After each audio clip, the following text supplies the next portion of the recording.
You are looking at Julian's pronunciation guide, where we look at how to pronounce better some of the most mispronounced words in the world, like this other curious word. But how do you say what you're looking for today?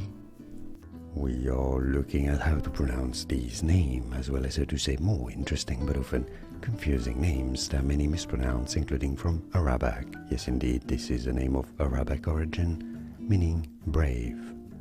In Arabic, for reference, it is said as Arshan, Arshan. In English, Arshan, Arshan.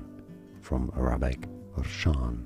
And now you know more videos for you here to learn more correct pronunciations. Like this video if you found it useful. Thanks for your support and thanks for watching. Here are more videos on how to pronounce more confusing words and names too many mispronounced. Like this video if you found it useful. I appreciate your support. I'll see you soon and thanks for watching.